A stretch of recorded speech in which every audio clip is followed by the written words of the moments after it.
had to do was follow the damn train, CJ.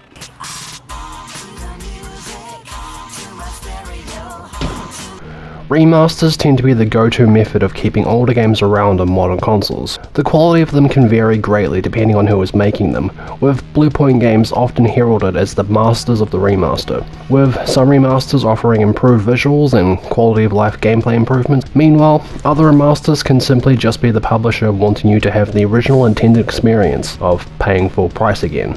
When it was announced just over a month ago that the PS2 trilogy of Grand Theft Auto games was getting a remastered compilation titled The Definitive Edition, I was pretty excited and quickly started planning on a video to cover it, where I was going to explore the history of each game, the different versions released, and talk about a few of the games that were directly influenced by them. I wanted to celebrate these games, much in the same way that I think this collection was intended as a celebration of the 20th anniversary of Grand Theft Auto 3. Yeah, do you feel old yet? How may I further degrade myself, sir? The reveal trailer garnered a lot of mixed reception, particularly regarding the character models, but I was optimistic about it, and actually appreciated how it seemed like these remasters would be keeping the stylized look of the old games intact, because those games weren't exactly that realistic, and it was really with GTA 4 that the series started to lean closer to realism. I thought that people just had unrealistic expectations, as I did see people complaining that it didn't look as good as Red Dead Redemption 2, which is ridiculous because it took Rockstar about 7 years to make that game. You might be lucky enough to find a feather. However, as I suspect you're already well aware, this definitive trilogy has had a very troubled launch, with it currently being removed from PC at time of writing due to the Rockstar game launcher committing suicide, and apparently there's unintended files still left in the game. I'd argue this is more embarrassing than what happened with Cyberpunk 2077 last year, in all honesty.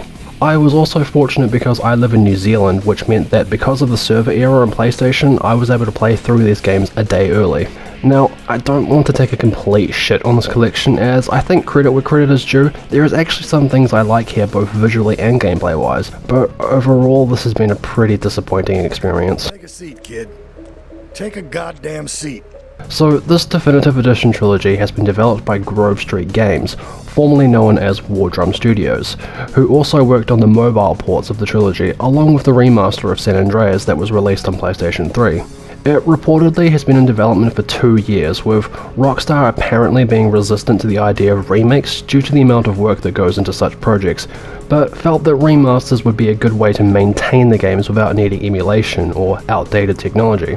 I can kind of understand this, as I've never had a stable experience with the emulated versions on PS4, with lots of stuttering despite the fact I have a PS4 Pro.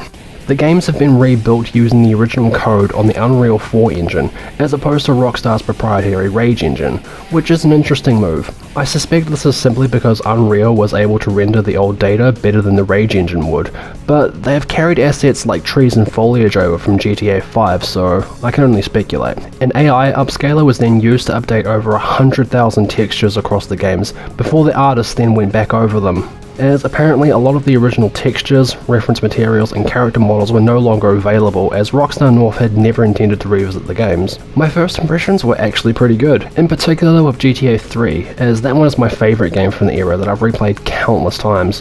The updated building textures really do look quite nice, and a lot of the buildings feature these interior cube maps to create a nice illusion of having real depth, which is a technique you can see in Insomniac's Spider-Man. Pretty much all of the interior locations look really good, with high quality assets brought in from GTA 5. Off-road areas look a lot more natural now, with actual grass added along the various dirt surfaces. Trees are now all fully modelled and completely solid, as well as forest areas being thick with dense foliage that looks very reminiscent of GTA 5. All of the lighting has been completely reworked that gives the world a much more realistic atmosphere. Attention was paid to make sure that the lighting of each game felt like it resembled its counterpart, with Vice City often using heavy sun flares on the camera, and San Andreas having a very distinct red tint to its skies at certain times. Cars now also feature really nice looking reflections that project the lights and geometry from nearby buildings.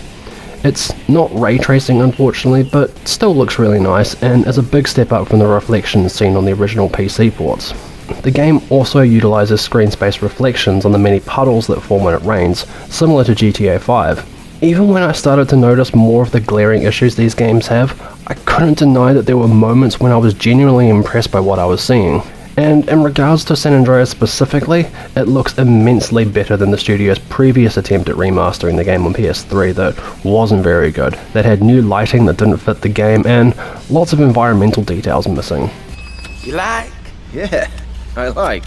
In terms of new gameplay features, they're mostly just small quality of life improvements as opposed to complete overhauls. Despite the fact some people were trying to report you could swim in all 3 games, that's not the case, and Tommy and Claude will both still drown if you attempt to. The games now all feature an autosave function and instant mission restarts and checkpoints, which really are a godsend for the more difficult levels. Aiming has now been tweaked to offer more control and even allows proper free aim finally on consoles, something that makes a few missions in GTA 3 and Vice City much easier. Also brought over from GTA 5 is the weapon wheel too, which is cool. It is a little disappointing that they didn't incorporate a proper first-person view like they did in GTA 5 and Red Dead 2, because as seen in this mod for GTA 3, it offers an interesting new perspective on these familiar worlds and would have felt really fitting with these remasters. Oh shit, here we go again. And that sadly is kind of it for the real positives, and let's just get the issue of these character models out of the way first. Now, I actually kind of think the main characters at least don't actually look too bad, and the materials on the clothing looks nice. However, Tommy's default look is a bit odd, I have to admit. His proportions just look really off, but he seems to look fine in the other outfits, like the suit here. As I said, I actually appreciated how they were trying to maintain the stylized look of the old games, with the developers even saying that this was an important goal for them, not to mess with the mental image of the characters people have. Well, unfortunately, that despite the 3 protagonists not looking too bad, pretty much all of the supporting cast, and particularly the pedestrian models, just look really bad. I mean, Ryder, what is wrong with your arms, dude? I thought this image had been photoshopped, but nope, it's real, and it's in this full retail price release. Sweet's face looks like he's been stung by a bunch of bees, and Asuka, I don't remember ever being cross-eyed. Hell, I'd almost argue that some of the reworked designs in the mobile versions look better than the renditions here. A lot of the supporting cast, primarily in GTA 3 and Vice City, have deliberately odd proportions that looked fine back in that era and gave the visuals a certain charm. However, the issue here is that by leaving the character designs mostly intact and then framing them within the game world that now boasts so many new realistic looking effects and texture work, it creates this jarring dissonance between the two. It just doesn't really work. It's funny in games like Metal Gear Solid 5 and Tomb Raider, they let you play as the old character models because it's deliberately silly and not intended to be taken seriously, whereas here it just doesn't look right. I can understand the mentality of not wanting to ruin people's mental images of the characters and all, but these also aren't particularly complicated character designs, and I'm positive that it would have been possible to update them with more realistic features and retain their familiarity. Here's an example of how Bluepoint managed to update Wanda's character model in Shadow of the Colossus that made him more realistic, yet still looking in line with the original art style. What kind of incompetent fool are you? Fool! Fool! Fool! Which I think then ties into another issue I have, in that the developers have stayed almost 100% to the original code in order for it to feel just like the originals, which again I don't think works with these overhauled visuals. There are pretty much no new animations to be found anywhere. Despite all the characters now having proper hands with fingers instead of stubs, there is no animation work done with the fingers to help accentuate gestures, and it just looks odd. That, and there is no physics or ragdoll animations applied to any of the character or pedestrian models, despite the fact that a lot of the destructible scenery has reactive physics now. I know that porting the Euphoria physics engine that Rockstar uses into Unreal 4 probably would have been a coding nightmare, but surely Unreal must have its own kind of physics simulation, or they could have utilized Havoc physics that's been utilized in many games. The physics of the newer GTA games and Red Dead really help make those worlds feel more alive, and could have been really great to see in these old GTA playgrounds, and would have made the gameplay feel a bit fresher. Again, the remake of Shadow of the Colossus applied a similar approach with rendering the original game code underneath the new engine, but that didn't stop them from going back and making changes to Wanda's animations, particularly when he's being thrown about by the Colossi. They also redid all of the animation work in Demon's Souls too. Then, to make matters even worse, there is just a multitude of presentation issues and numerous bugs that I've encountered, like these braziers here. Notice how the fire is spreading to the ground as well? Or how about here in this chase scene? The motorcycle is leaving behind these fires along the road that just looks weird. The cube maps here, outside this Boudica shot, don't line up correctly with each other, and these house interior cubes just aren't scaled properly. One thing I'm surprised wasn't carried over from the mobile versions is the cars having model engines in them. Instead, they've reverted back to just being a single flat texture. In GTA 3, the mainland that connects to Shoreside Vale never loads correctly when you approach it, with the entire area often disappearing and then reloading everything with different quality assets. It doesn't look good. In fact, certain scenes with the increased draw distance don't fare particularly well with the Unreal rendering, and these moments can look reminiscent of Life is Strange. Never thought I'd make that comparison. There are also many areas with collision detection issues, invisible walls where there just shouldn't be, or places where you just fall through the map entirely. Buster. Straight buster. Another issue I have is that despite all of the new lighting effects and textures, these worlds can often at times feel really barren, and pretty much zero effort has been taken to address that. In GTA 4 there were numerous environmental assets littered throughout the game world, like trash cans, newspaper vendors, cardboard boxes, that filled up a lot of the empty space, making the world feel more lived in. As I keep saying, it's jarring having these new realistic flourishes added, but then the other aspects of the presentation don't live up to it. I can't imagine it would have been difficult to copy some of these assets over from GTA 4 and 5, like they did with the trees and foliage. People have posted numerous videos highlighting how bad the rain effects can look, and in select circumstances I think the rain can sort of look nice, but then you have instances like this, and it just looks horrendous. Fool! Fool!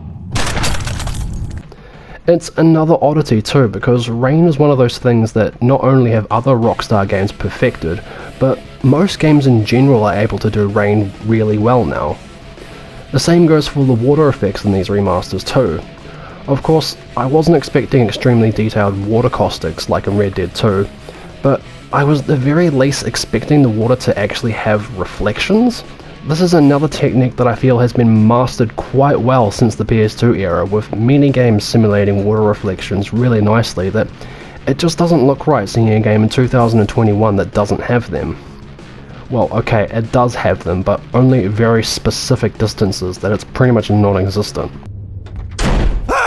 Like I said, my first impressions were actually fairly good, but the longer I played these so-called remasters, the more issues I started to notice, and it just became really apparent that this trilogy isn't finished.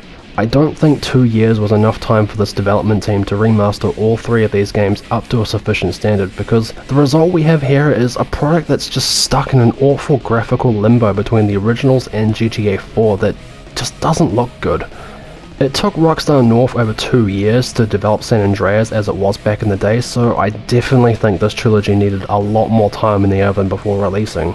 That, or possibly a lot more money spent on it to hire more developers to help work on it, which I mean surely they could have afforded that. How many sales did GTA 5 make last year alone? 20 million? No, Sonny.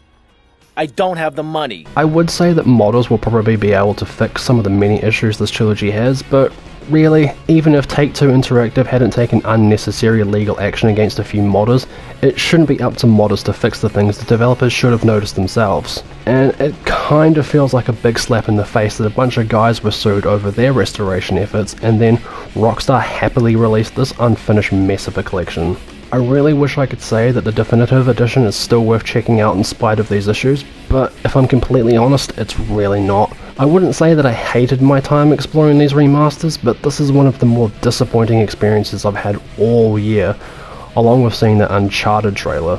You'll probably get a few moments of nostalgic bliss seeing some of the admittedly good new visual improvements, but everything else that's not great really just ends up souring the experience overall. What a way to celebrate 20 years, huh? Oh well, I guess you could just go back and play the original versions and, oh wait, Rockstar removed them from all the digital storefronts. Fool!